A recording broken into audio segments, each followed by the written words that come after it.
burning issue oinariba mayamna wa awa ana khangnariba amane si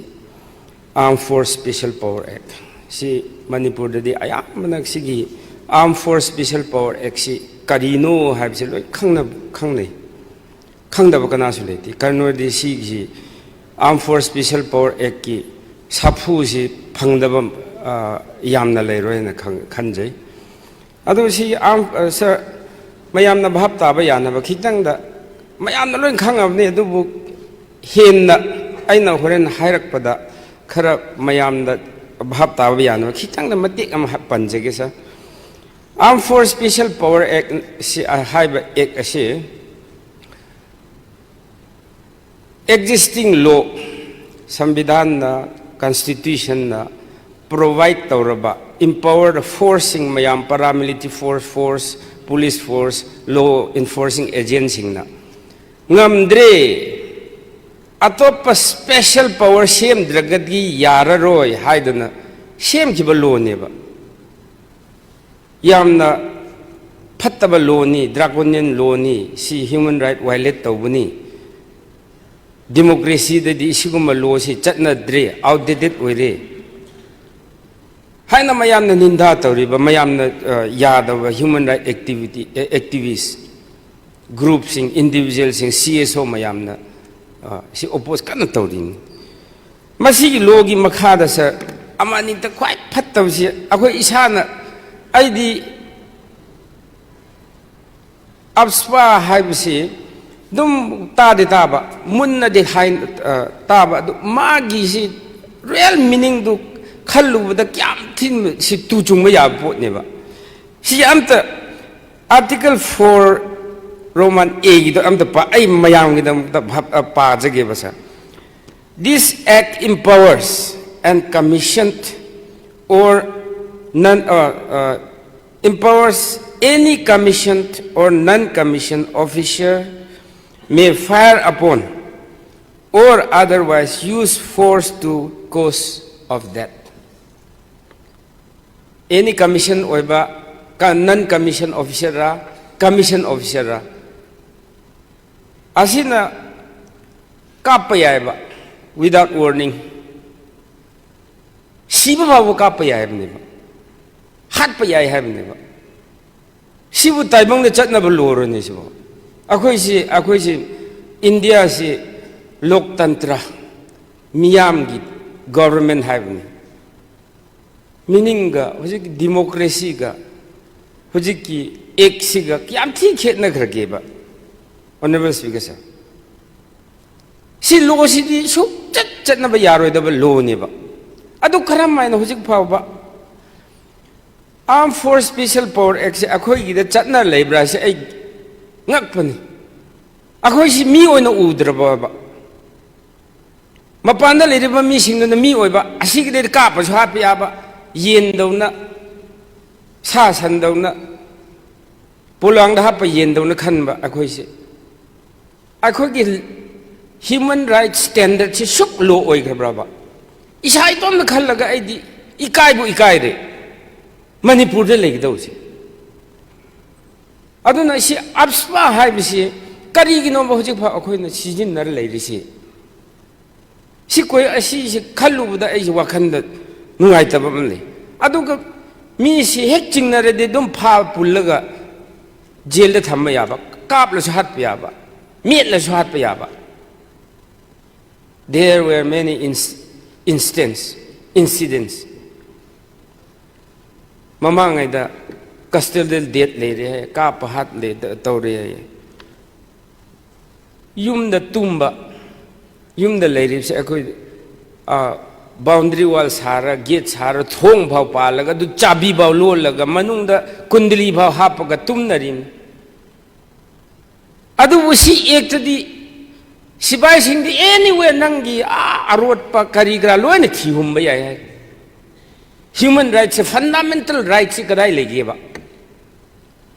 where is the fundamental right to property nangi da leiriba yum kai karigra any assets mayam si kanona sijinaba yagni anti social element na sijinaba chances le ade dum thugai ba Supreme Court, High Court, Session Court, Lower Court leiba ki kari su darkar lete lete all fail system democratic norms the sijinariba infrastructure or kari law enforcing agency no na moi da lon pithokram nang po che lon thugai be ai nang on da su ka pa hat be ai nang yum su pang thi hum ba pang tau be ai akhoi si North Korea da lebi na tina suma lo si bu chat na ba yari bro ba adu sir aina angang oiringe da Manipuri classical folklores aina taki aigi ipuna hekta waris liba tapta haibagi wari tapta wari si khangdaba leramoi nongma kai amaga mi amasi huranba sangonda san huranba changba mama si angang si kanna kapade mama sina o kai lae kapatokti o du daku du lae kaptokti kari kari no har tokti mama sina haifam khangdabagi si angang si kapatok handabdi yadre tapta la han hairu angang si kapatok ene kai du su adu tancha char huran mi du na kai si tap phar ga taw da kai du tapta oiram male na si ki da angam kak pade ma ki na chang du huran ba du kai tong chakre nonga lak pada huran man pa du su kai ni khang de ma se phan jong ga kan no taw hojik ai khoi ga apspa se it has nothing to do with the democratic government democracy chat palam dadi hojikti taibang mi se loina chawkhat na rabani mental development maturity human right ki kind of consciousness mayam se loin lei kham ki hallaga pura chairaga problem solve tawdom nate dialogue peaceful means asi puthokadam hojiki tapta gi wari chap manariba akoi gi aspa habisi ki hannaba da ngai re akoi ne honorable sir history da yengdi se aina karno se 1958 ta aspa si sembani adu matamda Assam haiba kano state manungda NNC Naga National Council haina leramba adu moigi kano do adu succession gi adu gi maram dagi moi apspasi semak later on it atopak raja atopak dum mathang lakpan adu apspa do 1958 semba dagi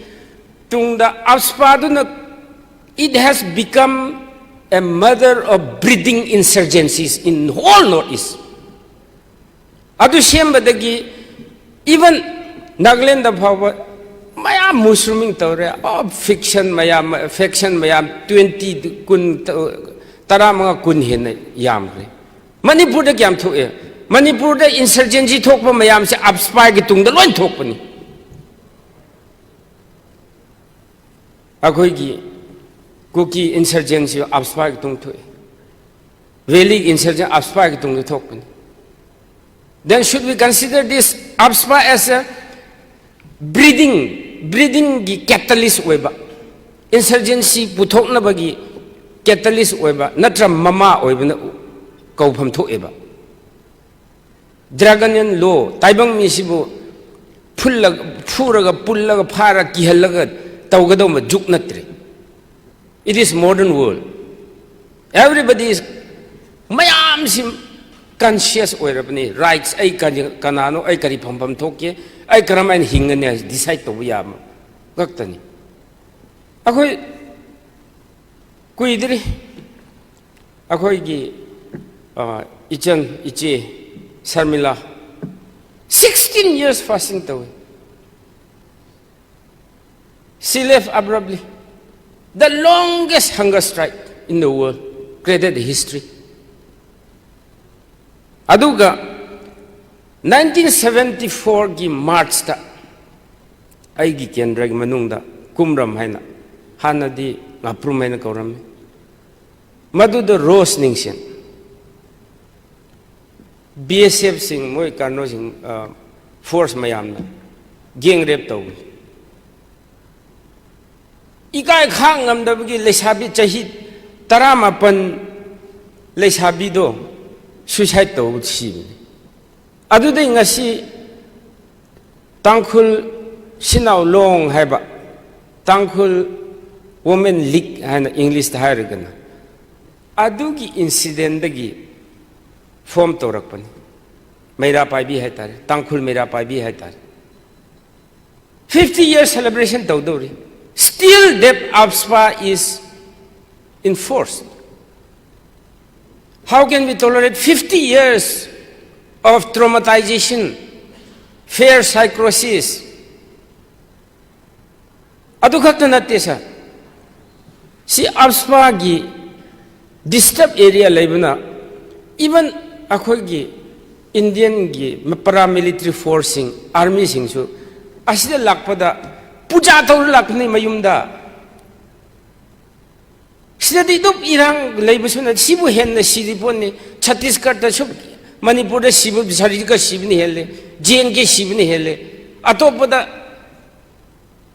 law and order thugai bana hele Manipur bu khan compare tawredi adubu mapande gi lakada bisingdo posting Manipur da tare hardi tarara puja Hanuman temple da akarno puja tawraga Christian singa church da fasting tawr prathana tawr mama mapana prathana tawr tharak pani moi phawbo kiye ba silak se aduga honorable sir adu ori akhoi Manipur si resources leijadaba lamni finance isagi state on tax revenue collection yam piki akhoi development gi mai khongthang da chatna kan hot nei akhoi resource thikane thiri sida di disturbed area declare tawra thamba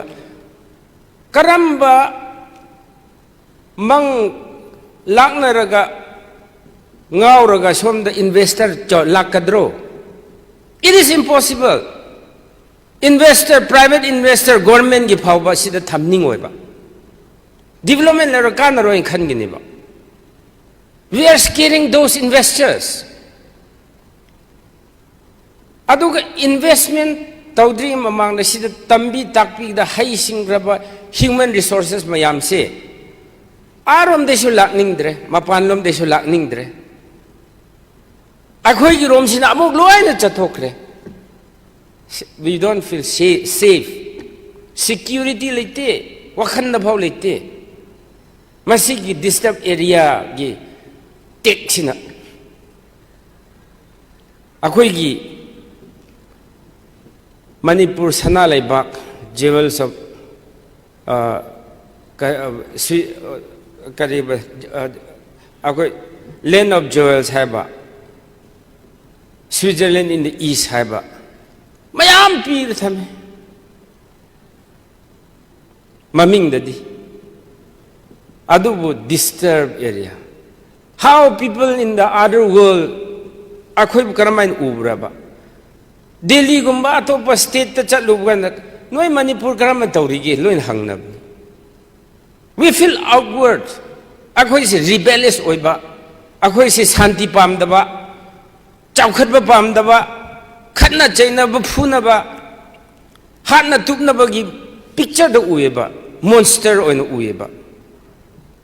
sing picture se lauthokpa matam oire any dispute problem mayam se through dialogue peaceful means that tawgani in India government na sujik ayamba akhoi se talks peace talk loina launa chatharale side by side sum reciprocate peace talk ta chang radi side by side disturbed area act su lothok pisi aduga armed force special power action lift tau to kadam somdana chei pair ga law wari sana se abdu kanani yanige nongmai nammaga tawdu force ni we have to convince aduna honorable speaker sir akhoi gi lamdam ase akhoi lamdam ase thaina di kanon peaceful labor matamda angang singsi kapadi kano hojing asai mythology hojing classical kitab tapta lakani or adu la hain huji kandi sipai lakani ko kap kunu ko hainari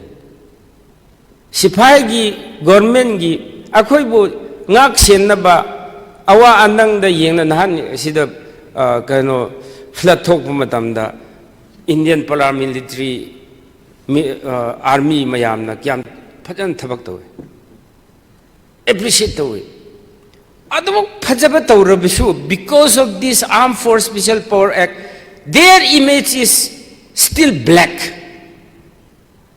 e taiba ueba adum asigum masi lawthok si haibisi aina agas house ta haining mani aduga akhoi gi sir Manipur si chawkhat and charity we have to show the world that Manipur is peaceful safe secure hospitality lay akhoi si sound oiba state ni have utpa darkar oiba aduna akhoi gi UN gi United Nations gi kano March 2012 ta report pi bida haiba manda sigumba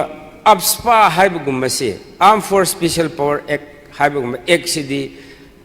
loktantra chatpa leibak dadi there is magi role karish leite hai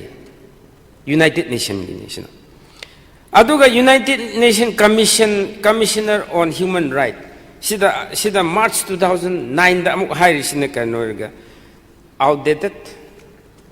matam hana colonial gi matam da sina bayaram mani colonial era da di mi si chawkhat tamina adu matam da sina ramani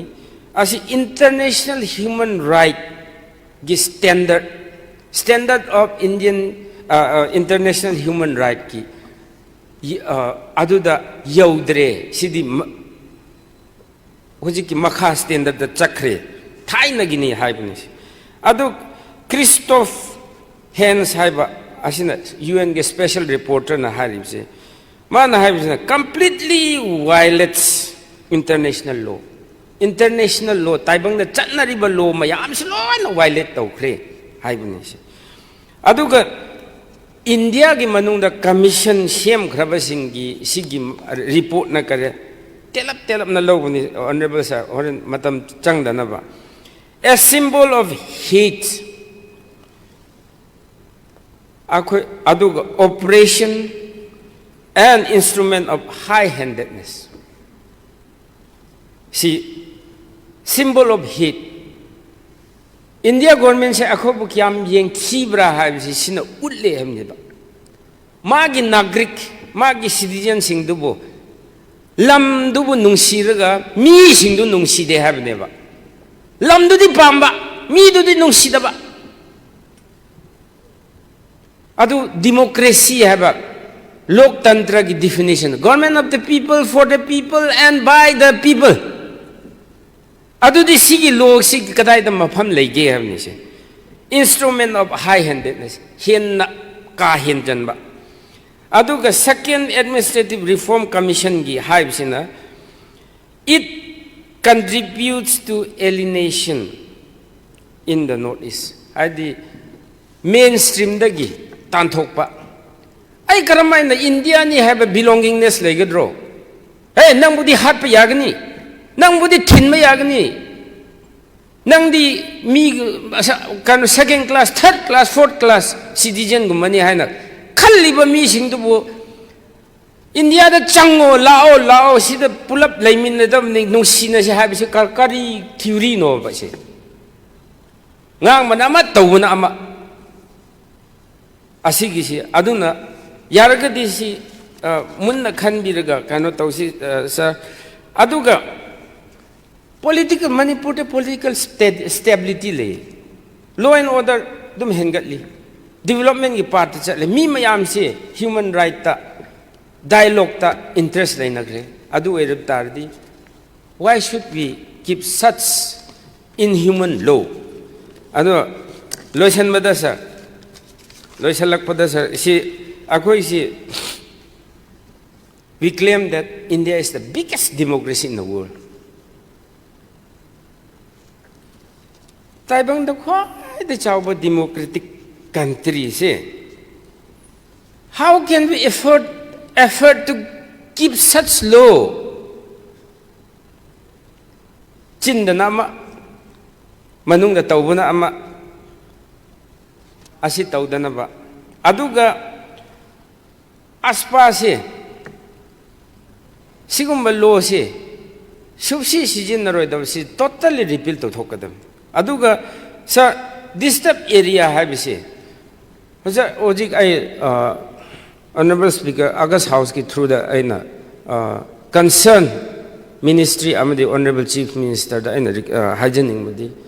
akoi Manipur da hoi mafam khara da di hujik khara law and order si khara phajaba fully hengataba lerangmani akoi tampak ta law and order si improve tawre haidana police station 18 henna dum lift law to thokre ado ukrul gumba sanapati chandel hujik tamenglong mayam sida recent past 10 years gumba si sigumba conflict si udre thoktre adu idaradi in line with akoi gi hujik tampakta lauthokraba asumaina akoi ching da su disturbed area se lift to thok piro aduga akoi gi aswa se sidai lo thok pi na ba ai se August House ta ai se earnestly request au jamni hojik ki chawkhat khraba matam sida aswa lai se akoi gi image yam thi mapan chat lu da su akoi manung da su mistrust hengatli akoi nation sibu India bu nungsiba si yam wat halle aduna mainstream da changhan sia de aspa si thuna lo thokpa repeal to ba habsi maru oibni yaragadi khar thuna akoi gi aspa si akoi ching da su extend lo thokpa si ching da su lo thokpina ba August House de request to thank you sir